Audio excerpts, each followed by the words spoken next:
बिस्मिल्लाहिर्रहमानिर्रहीम।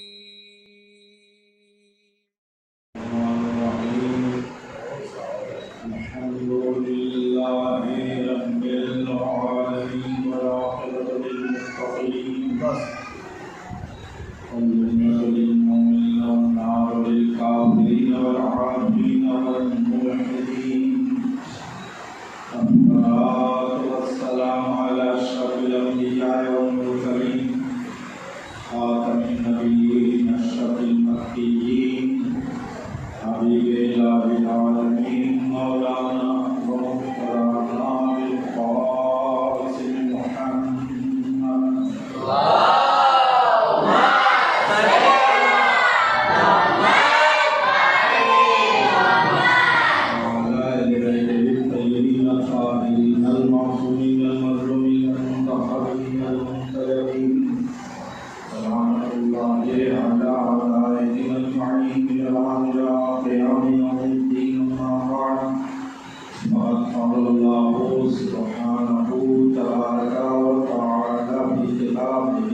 इस्लामी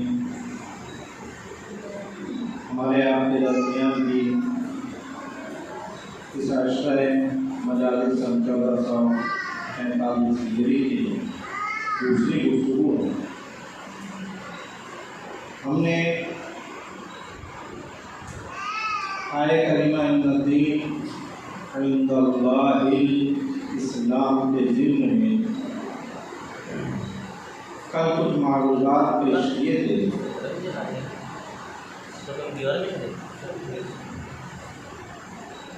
यानी अल्लाह के नज़दीक अगर कोई दीन है तो वो इस्लाम। आप ज़रा गौर करें कि इस्लाम उस कानून का नाम है जिसे खुदा पसंद करता है, और जो चीज़ खुदा को पसंद है वही चीज़ बंदे से कबूल भी करेगा। लिहाजा दूसरे मकाम पर अल्लाह ने कुरान में इरशाद फरमाया है, जो इस्लाम के अलावा दूसरे दीन को लेकर आएगा उससे कुछ भी कबूल नहीं किया जाएगा। मैंने कल किया था, दीन का मतलब है कानून। कानून का एक ऐसा मजमुआ जो इंसान की जिंदगी में उसके काम आए, फायदेमंद हो। अब वो कानून ऐसा है कि इंसान के लिए फायदेमंद है, तो हर चीज के लिए कानून होगा। बल्कि ये कहा जाए, इंसान हम यूं ही कह देते हैं, अल्लाह की जो भी मखलूक है हर एक के लिए कानून बराबर से होगा। फरिश्तों के लिए भी, जिन्नात के लिए भी, इंसान के लिए, और बाकी चीज़ों के लिए इसलिए नहीं कह रहा हूँ मैं क्योंकि वो बेजान है। फरिश्तों में ज़िंदगी है, जिन्नात में ज़िंदगी है, और इंसानों में। अभी हम पढ़ के कह देंगे मौलाना बकरे में भी ज़िंदगी है, गाय में भी ज़िंदगी है, दूसरे जानवरों में भी ज़िंदगी है, नहीं यकीनन फिर दरख्त में भी ज़िंदगी है। इसलिए अगर दरख्त में ज़िंदगी ना होती तो बढ़ता कैसे? और क्या उसका बढ़ना बतला रहे कि उसमें ज़िंदगी है। लेकिन हर एक की ज़िंदगी में फर्क है। दरख्त में ज़िंदगी है चलने फिरने की ताकत नहीं है, शऊर नहीं है। जानवर में जिंदगी है, चलने फिरने की ताकत है, लेकिन अक्ल नहीं है। सही है ना? इंसान में जिंदगी है तो बढ़ता भी है, चलने फिरने की ताकत भी है, उसे अक्ल भी दिया होगा। और यही सूरत हाल जिन्नात के लिए भी है। लेकिन एक बात याद है, जिन्नात इंसान से बुजुर्ग नहीं है, कमतर है। या यूं कहूं, इंसान जिन्नात से बेहतर है। नहीं यकीन आता, नहीं आता। इसलिए नहीं आता कि हम बचपन से बच्चों को डरा डरा के, हमारे माँ बाप ने बचपन से ओ जिन आया इतना डरा दिया कि हम समझते हैं जिन्नात बड़ी चीज का नाम। जिन्नात बड़ी चीज का नाम नहीं है, इंसान बड़ी चीज का नाम है। इंसान अहमियत रखता है, और यही वजह है कि अल्लाह ने इंसानों में रसूल बना के भेजा है। जिन्नात में रसूल नहीं आए हैं, और जब इंसानों में रसूल बनाकर भेजा है तो ये याद रहे कि जो रसूल का जानशीन होगा वो जैसे इंसानों के लिए वली होगा, जिन्नात के लिए भी वली होगा।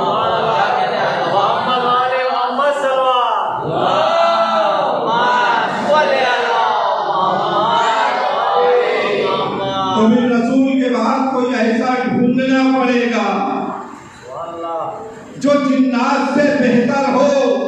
देखिए मैं क्या कह रहा हूं, जो जिन्नात से बेहतर हो और रसूल जैसा हो। तो अब बढ़ के एक बात कह दूं मैं, अभी वक्त गुजरा है कुछ दिन पहले, जिसे गदीर कहा जाता है। गदीर के मौके पर रसूल इस्लाम ने जिस मौके पे मिंबर बनवाया और सामने सारे कलमा पढ़ने वाले मौजूद थे। देखिए मैं असहाब नहीं कह रहा हूं, कलमा पढ़ने वाले कुछ दिखाई दे रहे थे, कुछ नहीं दिखाई दे रहे थे। देखो क्या कह रहा हूं, कुछ दिखाई दे रहे थे, कुछ नहीं दिखाई दे रहे थे। इन बच्चों के लिए कह रहे हैं, जिन्नात हमें दिखाई नहीं देते, पता नहीं यहाँ भी मौजूद हो मजलिस सुनने के लिए। नहीं मजलिस सुनने के लिए यहाँ भी हो सकते हैं, और यकीनन हो सकते हैं फरिश्ते भी हो सकते हैं। और फरिश्ते यकीनन क्यों होंगे? इसलिए कि जब जनाब सैयदा ने कहा, जब मेरे लाल का जिक्र होता है तो मैं आ जाती हूँ, जब वो आ जाती है तो फरिश्ते आ जाते हैं।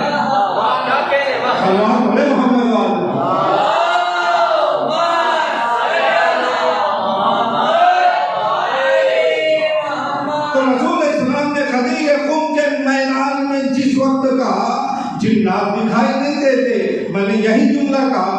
कुछ सामने कलमा पढ़ने वाले दिखाई दे रहे थे, कुछ नहीं दिखाई दे रहे थे। हज में तो इसलिए कि रसूल का कलमा पढ़ने वाले सिर्फ इंसान तो थे नहीं, जिन्नात भी थे।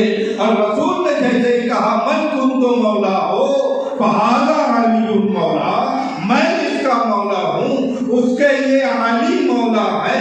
तो सबने मुबारकबाद दिया,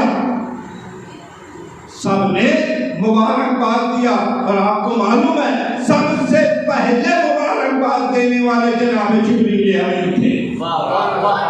जनाब जिब्रील अमीन थे, और उनका मुबारकबाद देना इस बात की दलील है, ए अली जैसे रसूल मेरे मौला थे वैसे तुम मेरे मौला।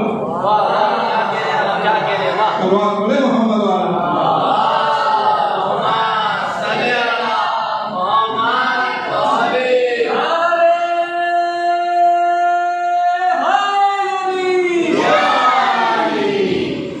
याद रहे, बच्चों को जिन्नात पे टिकाया नहीं जाता, बल्कि कहा जाता है जिन्नात तुमसे कमतर है।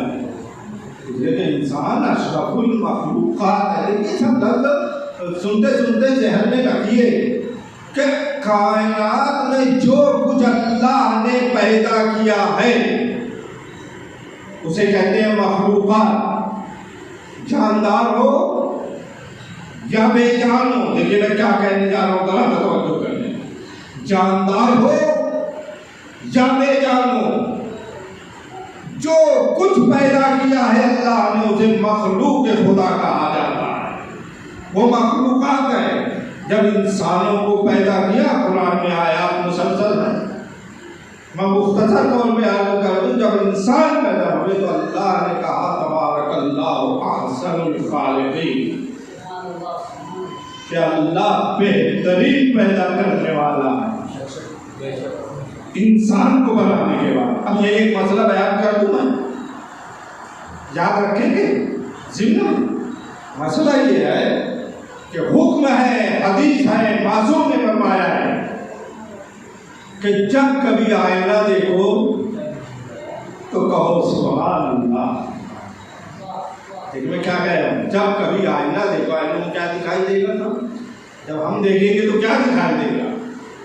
हम ही तो दिखाई देंगे, तो कहेंगे सुभान अल्लाह तबारकल्लाहु अहसनुल खालिकीन, अल्लाह ने मुझे बहुत अच्छा बनाया है।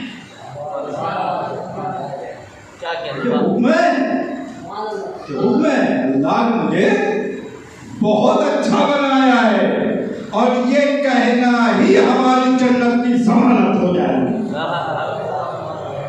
यानी हम शुक्र खुदा अदा करना है।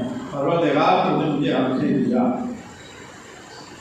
सांस के लिए नाक दिया, सुनने के लिए कान दिया, सोचने के लिए ज़हन दिया, बोलने के लिए ज़बान दिया।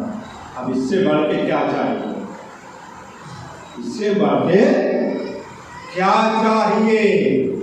परवरदिगार तूने बेहतरीन मखलूक पैदा किया।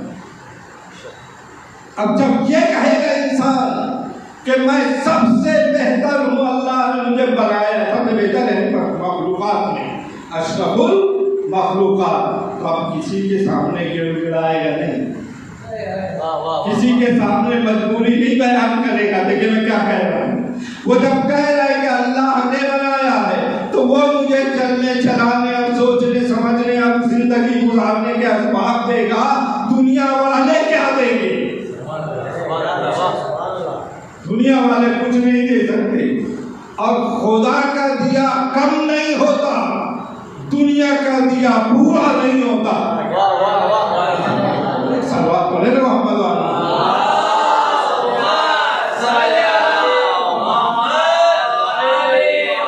लेकिन बात से बात निकल जाती है, मौलाना साहब माफ कीजिएगा, कहेंगे मौजू का हासिल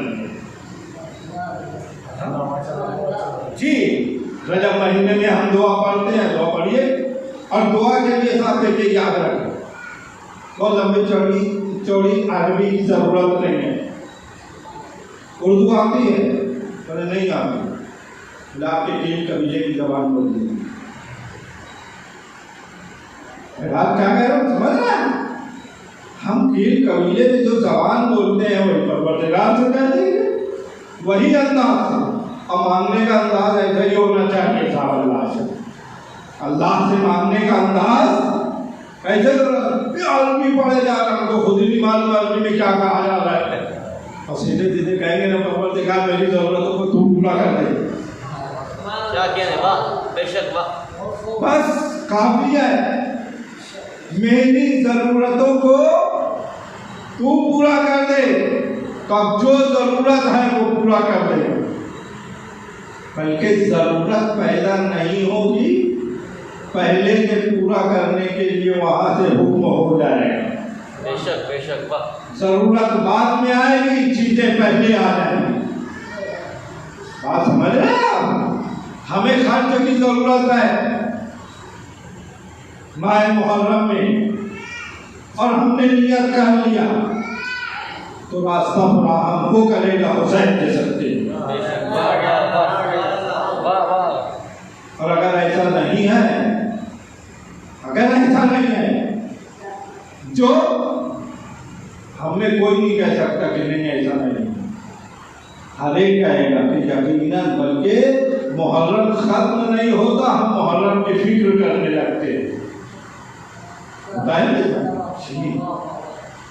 अल्लाह का दिया कभी खत्म नहीं होता, यानी जुमला का, और बंदे का दिया कभी पूरा नहीं होता। अल्लाह पे भरोसा करके इंसान आगे बढ़े, पूरा हो जाएगा। रजब की दुआ में हम ये कहते हैं, फ़इन्नहु खैरुल मनक़ूसी मा आतै, परवरदिगार जो तू अता करता है वो कभी कम नहीं पड़ता, जो तू अता करता है वो कभी कम नहीं। अब बात चली थी इन्नद्दीन इंदल्लाहिल इस्लाम, दीन एक कानून है जिसका नाम इस्लाम रखा है परवरदिगार। सलामती का दीन, सलामती का मतलब क्या है मालूम है? माँ बाप भी हमसे सलामत रहे, हमारे बच्चे भी हमसे खौफ न खाएं, सलामती के साथ। ये कानून है और इस कानून में शरीयत आई, अलग अलग नबियों ने लेकर पेश किया, जिसे हम अलग अलग नाम देकर शरीयत नूह, जनाब मूसा की शरीयत, जनाब ईसा की शरीयत, जनाब इब्राहिम की शरीयत, जनाब खातमुन नबीयीन की शरीयत, शरीयत है। कभी कभी कानून जरूरत के हिसाब से बदल जाता है। बोला ऐसे कहते अगर इस्लाम एक है तो कानून क्यों बदला? भाई बदलना पड़ेगा, नहीं बदलना पड़ेगा। आगे क्या कहती है? जरूरत के हिसाब से कानून बदलता है, बदलता। बोले बदलना पड़ेगा, क्यों? बोले साहब बच्चे के लिए जो कपड़ा सिलाते हैं कैसा सिलाते हैं?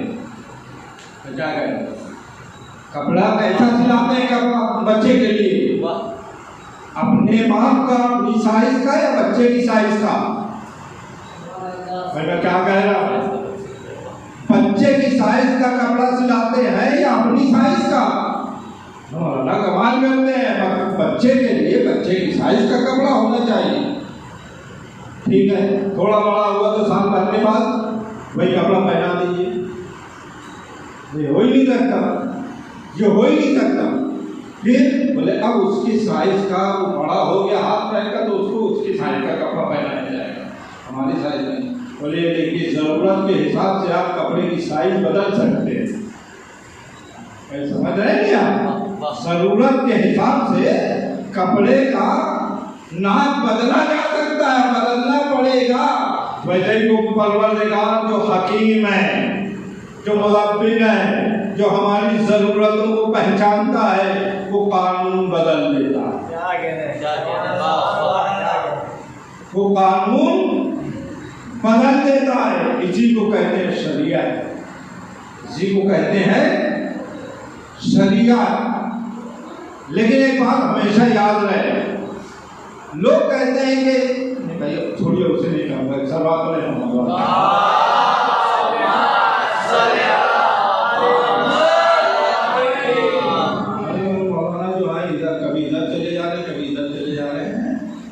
बात निकल जाती है तो कहना पड़ता है, नहीं कहूँगा, इंशाअल्लाह फिर कभी कह दूँगा। तो ला इलाहा इल्लल्लाह नहीं बदला, अमल का कानून थोड़ा बहुत बदल गया। ये करो, ये ना करो, ये कम करो, ये ज़्यादा करो, ये ऐसा करो, ये वैसा करो। है मक्के की ज़िंदगी में रसूलुल्लाह ने कहा कि नहीं ये तलवार मत उठाओ, लेकिन जैसे मदीना की ज़िंदगी आई कहा तलवार उठा लो, अब जंग होगी। तो ऐसा नहीं है कि इस्लाम में तलवार चलाना हराम था, लेकिन उस वक्त जब तक मक्के में थे उस वक्त तक मना था, उस वक्त तक मना था। और जब मदीना आ गए तो मदीना में तलवार चलाने के लिए हुक्म मिल गया कि नहीं तलवार चलाओ, इसलिए कि सामने से लोग आ रहे हैं, जब वो मारने आ रहे हैं तो तुम्हें बैठना नहीं, हाथ मान कर क्या मारो चले जाओ। इस्लाम नहीं कहता, इस्लाम ये कहता है कि अगर कोई लड़ने के लिए आ रहा है तो तुम डट के मुकाबला करो, तुम डट के मुकाबला करो। तो ला इलाहा इल्लल्लाह नहीं बदला, यानी लायके इबादत वो खुदा है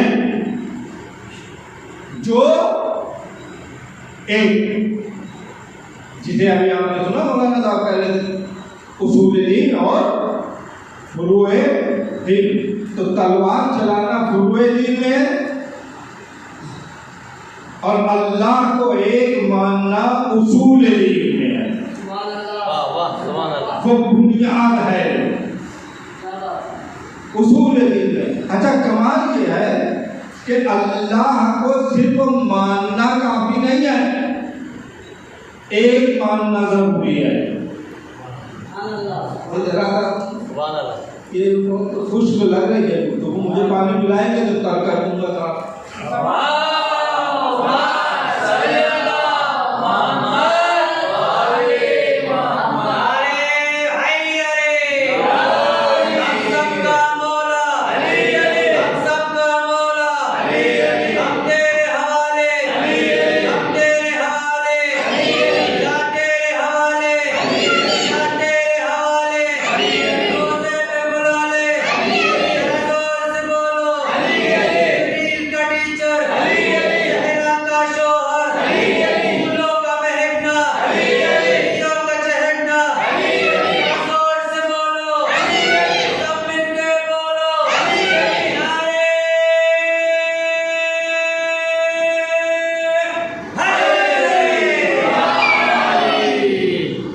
खुदा एक है, यानी दो चीजें साहब, एक तो है और फिर एक है, यानी मौजूद भी है और एक है। हम दो मान ही नहीं सकते। क्यों मालूम है? हमारे कदीम में कुछ लोग ये कहते थे कि खुदा दो है। देखिए मैं क्या कह रहा हूँ, ये चीजें जहन में रखी। खुदा नेकी का अलग है, बुराई का खुदा अलग। जी मजाक नहीं कर रहा हूं मैं, शायद पहली बार सुन रहे हैं आप। जी, नेकी का खुदा एक अलग है, बुराई का खुदा अलग है।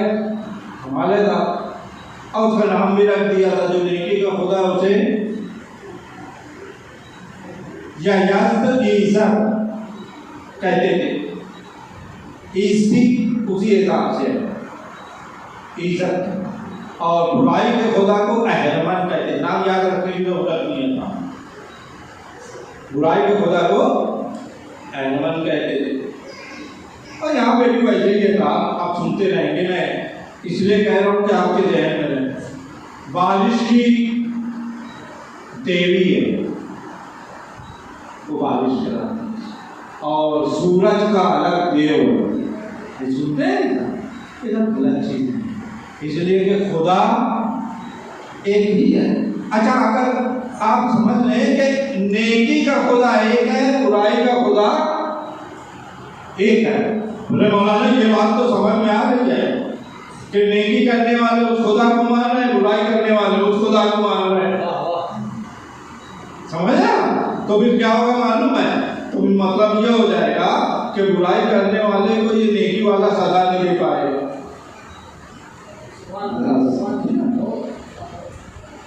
और नेकी करने वाले का कोई ताल्लुक ही नहीं बुराई वाले से, लिहाजा दोनों जन्नत चले जाएंगे। ये शरारत है।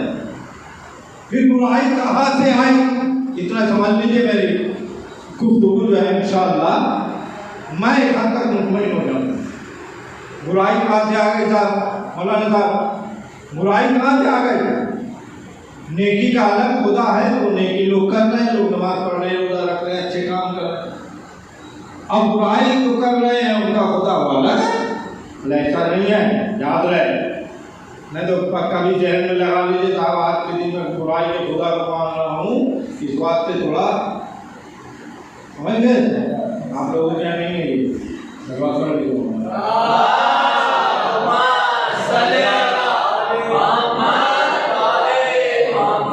अल्लाह सबको महफूज रखे। इसलिए मैं अक्सर बोलता हूँ हर इंसान बहुत अच्छा नहीं है, और हर इंसान पूरा नहीं। सबसे ज्यादा बुरा और मुकम्मल बुरा कौन है मालूम है? जो अहले बैत का दुश्मन है। जो अहले बैत का दुश्मन है उसमें नेकी है नहीं, और जो अहले बैत के चाहने वाले हैं उन्हें बुराई और अच्छा अच्छाई तो होती है। सांप कोई चोरी करता है तो दूसरा झूठ बोलता है, तो बुराई है ना। हम दूसरे को बुरा नहीं बोलेंगे, ओ वो चोरी करता है, उसकी इस्लाह कर सकते हैं तो अच्छा है। न तो क्या बोलेगा मालूम है, हाँ हम चोरी करते हैं, तुम गीबत करते हो। क्या है तो सोचे ना, हम चोरी करते हैं, तुम गीबत करते हो। हर एक को खुदा नेकी की तौफीक दे, इसीलिए 5 वक्त के लिए कहा बोलते रहो बिस्मिल्लाहिर्रहमानिर्रहीम इहदिना सिरातल मुस्तकीम सिरातल लज़ीना अनअमता अलैहिम गैरिल मग़दूबि अलैहिम वलद्दाल्लीन।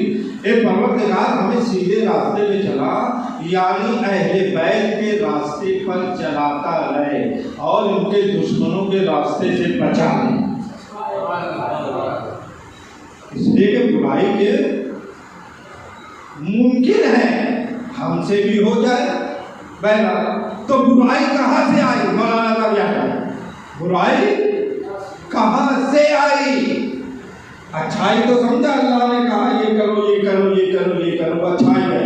बुराई कहाँ से आ गई? तो याद रहे मासूम से जब पूछा गया कि बुराई कहाँ से आई, तो मासूम ने फरमाया, और यही लोग फरमा सकते हैं, अहले बैत के अलावा कोई बता भी नहीं सकता। फरमाते हैं अच्छाइयों को छोड़ देना ही बुराई का वजूद है।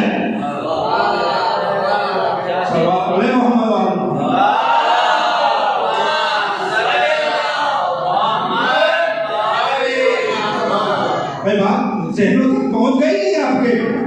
अच्छाइयों को न करना बुराई है, तो बुराई का कोई खुदा नहीं है। हमने अच्छाई नहीं किया तो बुरा हो गया, यानी हमने सच नहीं कहा तो झूठ हो गया। मैं क्या कह रहा हूं, हमने सच नहीं कहा तो झूठ हो गया, हमने नमाज नहीं पढ़ा तो बेनमाजी हो गए। सलवात पढ़े ना मोहम्मद वाला,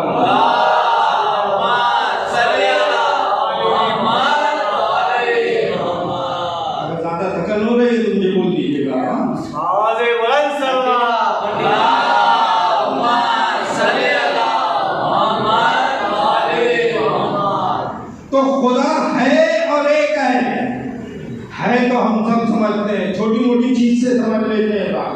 छोटी मोटी चीज से समझना चाहिए। रसूल से और आले मोहम्मद से जब पूछा गया कि अल्लाह को मानने के लिए कैसा अकीदा चाहिए, तो बोले वो बुढ़िया वाला अकीदा। देखिए मैं क्या कह रहा हूँ, वाकया भी आ जाएगा।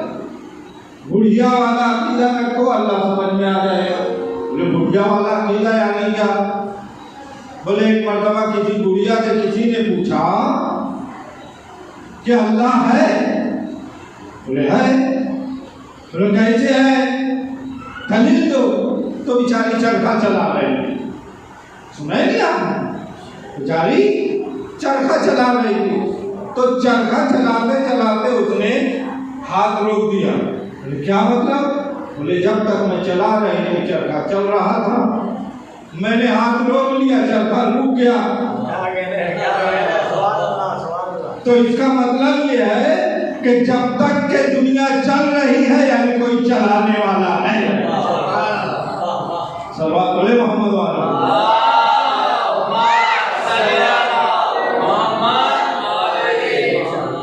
इसे कहते हैं छोटी सी दलील। अब्बा ने कहा, अम्मा ने कहा, वो मौलाना साहब ने कहा नहीं, अब्बा ने कहा अल्लाह है, नहीं माना जा रहा। तुम्हारी अक्ल क्या बोलती है अल्लाह है? कैसे? बोले जैसे बुढ़िया ने बतलाया। बोले जब तक हम बोलते रहते हैं आवाज निकलती रहती है, जब चुप हो जाते हैं तो आवाज रुक जाती है। यही दलील है कि बोलने वाला है तो आवाज है। कायनात का चलना बतला रहा है कि कायनात चलाने वाला है। बहुत सी चीजें उलमा बयान करते हैं। बोले हम देखते नहीं, उसके बाद भी समझ लेते हैं। साफ ट्रेन चलती है, ट्रेन चलता देख के समझते हैं ड्राइवर है। साइकिल और गाड़ी को चलता देख के हम समझते हैं चलाने वाला है। और फिर चला रहा है और वो चलाने वाला एक है, लोग तो कई एक चलाते हैं, बोले चलाता है यही है, दूसरा बैठा रहता है। लेकिन अल्लाह एक वो ज़ात है जो कायनात को चला रहा है, हर चीज पे उसकी नजर करम है, और जिससे उसकी नजर करम हट जाए वो खत्म हो जाए। जिस चीज से उसकी नजर करम हट जाए वो खत्म हो जाए। अगर आप लोग मुतवज्जे हैं तो मैं एक दलील दे दूं आपके सामने।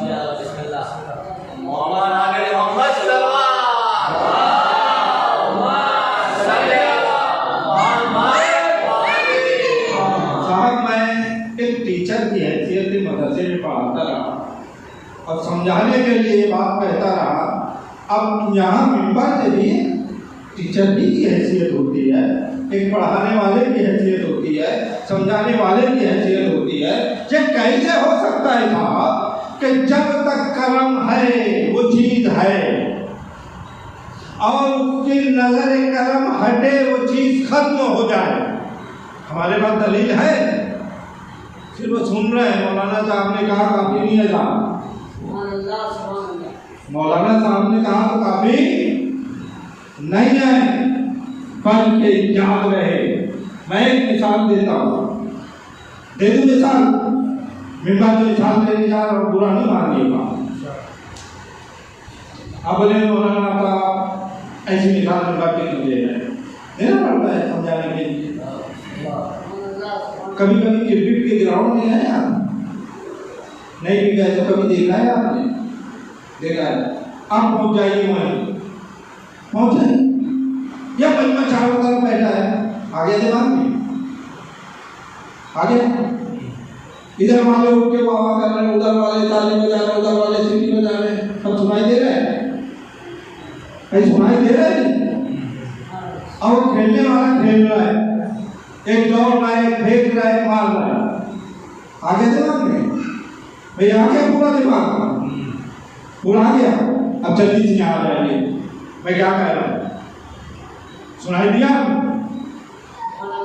सुनाई दिया आपको भाई। जब मैं बोल रहा था कि क्रिकेट ग्राउंड का तसव्वुर कीजिए तो आपके दिमाग में क्या था? मैं क्या कह रहा हूँ, इस गुफ्तगू को अहमियत दे दी। अगर मैंने कहा क्रिकेट ग्राउंड तो आपके दिमाग में क्रिकेट ग्राउंड है, पब्लिक है, खेलने वाले हैं, ताली बजाने वाले हैं, ढोल बजाने वाले हैं, सब दिखाई दे रहे हैं नहीं? कहाँ है? भाई दिमाग में मौजूद है। और जैसे मैंने कहा करबला का मैदान, यहाँ मैं मजलिस पढ़ रहा हूँ तो ग्राउंड भी गया, पब्लिक भी गई, खेलने वाले भी गए। ऐसा क्या करना, ग्राउंड भी गया, पब्लिक भी गई, खेलने वाले भी गए। तो जब तक हमारी सोच थी वो थे, वहां से सोच हटी, वो खत्म हो गए। बस यही है, परवरदिगार की नजर है तो चीज है, नजर करम हटे तो फना हो जाए।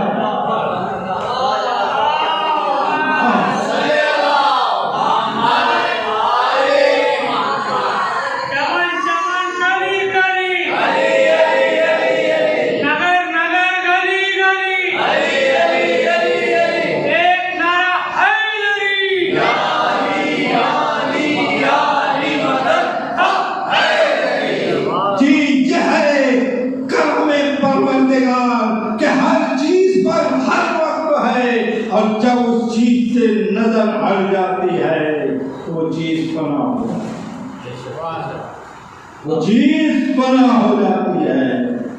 ये इसीलिए कहा जाता है परवरदिगार मेरे ऊपर नजर करम फरमाता रहे।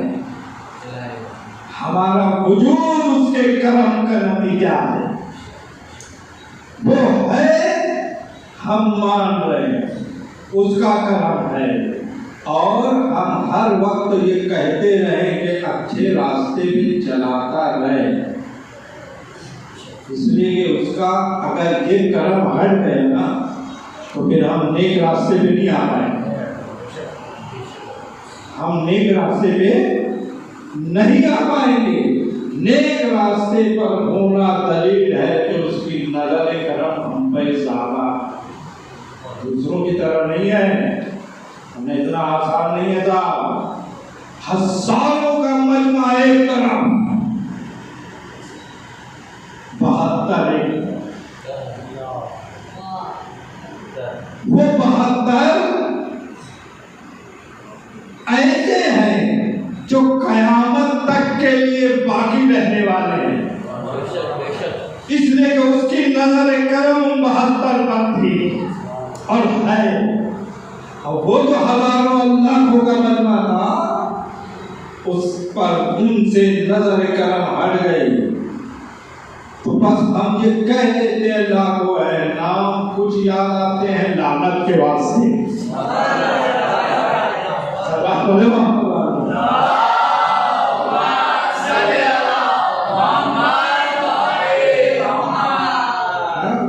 तो उसकी नजर करम अगर हो जाए तो बस ये इंसान अशरफुल मखलूकात है, हर एक से बेहतर है। तो याद रहे जब इंसान अल्लाह की बनाई की सारी कायनात से बेहतर है तो जन्नत की तमन्ना तुम नहीं करना, आंसू बहा देना, जन्नत तुम्हारी है। हुसैन पर जिस पर नजर करम परवरदिगार थी उसके गम में आंसू बहा देना, अब जन्नत तुम्हारी तमन्ना है। इसीलिए फरमाया मासूम ने मन बका अलल हुसैन और अरका और तराका आरिफन बिहक़्क़ि ही वजबत लहुल जन्ना, जो भी हुसैन पर रोएगा रुलाएगा या नहीं रो रहा है नहीं रुला रहा है, कैफियत नहीं हो पा रही है, कम से कम रोने जैसी सूरत बना ली। हुसैन को हाथ मांगते हुए फिर याद रहे जन्नत उसकी तमन्ना है, जन्नत राजी हो जाए। परवरदिगार का ये करम है हम पर, शुक्र परवरदिगार तूने इंसान बनाया, शुक्र परवरदिगार तेरा कलमा पढ़ने वाला बनाया, शुक्र परवरदिगार ऐसे खानदान में हमें भेजा कि जहां हुसैन का तस्करा होता। अब इससे बढ़ के हमारे लिए क्या चाहिए? परवरदिगार तुमने इतना करम किया है तो हमारी मौत भी हुसैन की चाहत पर आए। परवरदिगार हमारी मौत आए तो आले मोहम्मद की मोहब्बत पर आए ताकि हम कामयाब जाए दुनिया से। अल्लाह गुफ्तगू बहुत थी, बात से बात निकल गई, आपने समाज फरमाया, इंशाअल्लाह आगे ये गुफ्तगू कर। हुसैन मजलूम कर रहा, कायनात का मजलूम तरीन इंसान जिसे हम कहते हैं वो हुसैन। जरा गौर करेंगे, एक जुमला मैंने कहा है तो बात से बात निकलती है मसाइल में भी। आयतुल्लाह अमीनी अल्लाह बुजुर्गों उलमा पे रहमतें नाज़िल करे, जो बाहयात है उनकी जिंदगी तुलानी करे परवरदिगार, हमें उनकी बातें सुनने और समझने की तौफीक इनायत करे अल्लाह। अमीनी कहते हैं, हम कहते हैं हुसैन मजलूम तरीन इंसान, लेकिन हकीकत में हुसैन से ज्यादा मजलूम मेरा आका अली है। मौलाए कायनात अली हुसैन से ज्यादा मजलूम है। अल्लाह हुसैन से ज्यादा मजलूम जात का नाम कहते हैं मौलाए कायनात है। और उन्होंने मिसाल दिया है, बात आई है तो मैं आज कर रहा हूँ। उन्होंने मिसाल दिया है।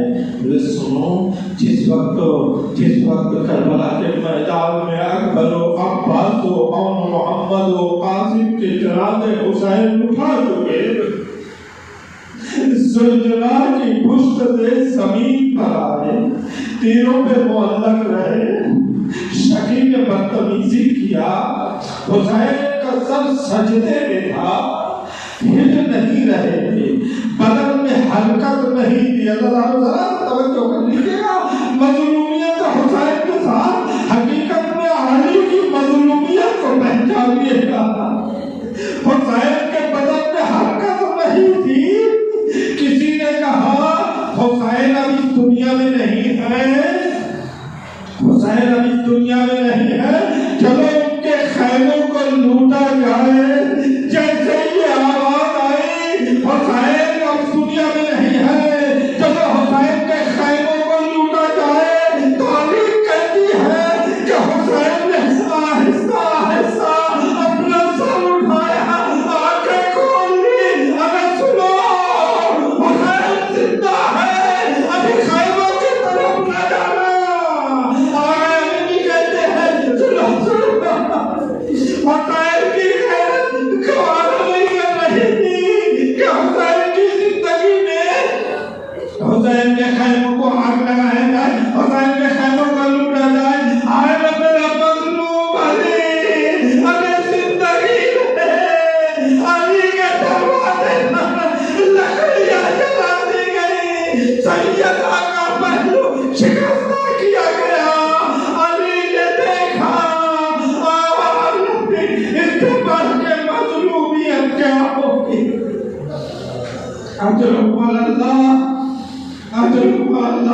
हुसैन वाले जिंदगी अदा करने के लिए मदीना छोड़ रहे हैं।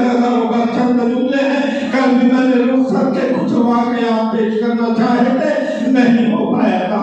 सुने, हुसैन जिस वक्त मदीना छोड़ रहे थे, रिवायत कहती है कि कुछ लोग थे जो देखना चाहते थे कि मदीना कैसे छोड़ रहे हुसैन।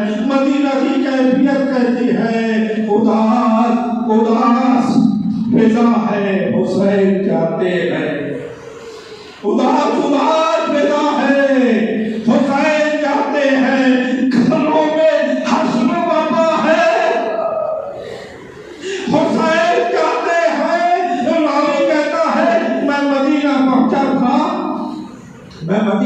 था, हुसैन 28 रजब को निकलना चाहते थे कि बनी हाशिम के मोहल्ले में पूरा जम्मे गंभीर है, मदीना पूरा टूटा हुआ है बनी हाशिम के मोहल्ले में। और हुसैन रुखसत इस तरह से हो रहे हैं कि महफिलें लगी हुई हैं, जवान खड़े हुए हैं और महफिलों पर बीवियों को सवार किया जा रहा है। दूर दूर तक लोग देख रहे हैं। रावी ने कहा कि मैंने पूछा, एक बीवी निकली और एक जवान निकला। बीवी को जवान ने सवाल किया। मैंने किसी मदीना वाले से पूछा कि ये कौन बीवी थी, किसने सवाल किया। बोले बीवी को तो हम नहीं पहचानते, लेकिन सवाल करने वाला हसन का लाल कासिम है। हो सकता है कि उनकी माँ हसन की बेवार में परवा हो। इसी तरह बीवियां सवाल होती नहीं। एक मतलब खातून निकली, एक जवान बड़ा हसीन था कि चांद शर्माए उसके हुस्न के सामने। वो आगे बढ़ा, मैंने पूछा कौन बीवी थी, किसने सवाल किया। कहा कौन बीवी है ये तो हम नहीं समझ सके, लेकिन जवान जो सवाल करने वाला था वो छवि है पैगंबर अली अकबर थे। तो इनकी माँ उम्मे लैला होगी। बीवियां सवाल होती नहीं, जवान सवाल करते रहे। और एक कुर्सी पर फर्जंद ज़हरा हुसैन बैठे हैं कि अचानक एक बीवी निकली, अचानक एक बीवी निकली कि अब तक हुसैन तो बैठे थे, हुसैन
जा रहा है, रोते रहिएगा, रोने का जमाना है और हम जिंदगी ही पाए हैं रोने के लिए।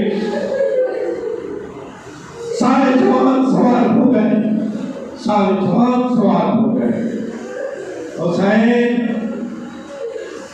खड़े आवाज दिया, आइना आइना अखी अबुल फजल अब्बास, कहाँ मेरा भैया अबुल फजल अब्बास? आवाज आई, लब्बैक लब्बैक या सैयदी व मौला, मैं हाजिर हूँ मेरे आका और सरदार। कहा या अखी अब्बास कद्दिम ली जवानी, ए भैया अब्बास अरे मेरे सुल्ताना को करीब ला, मेरे सुल्ताना को करीब लाओ। अब्बास सुल्ताना को ले आए, हुसैन सवार हो गए। आपने गौर किया, जमाना आगे बढ़ा, मदीना में हुसैन ने कहा, कहाँ है भैया अब्बास, मेरा सुल्ताना लाओ। अपने आंसू खैमे में रुसक हुए, सुल्ताना तक आए, दाएं देखा बाएं देखा, आवाज दिया, अरे मेरे शेरो तुम कहाँ हो? आवाज दिया, ए भैया अब्बास अरे तुम मदीना में सुल्ताना लाए, अरे कोई है जो मुझे सुल्ताना पे सवार करे? ज़ैनब निकली, भैया अरे तुम दिल छोटा न करो, ये अब्बास है, अली अकबर है।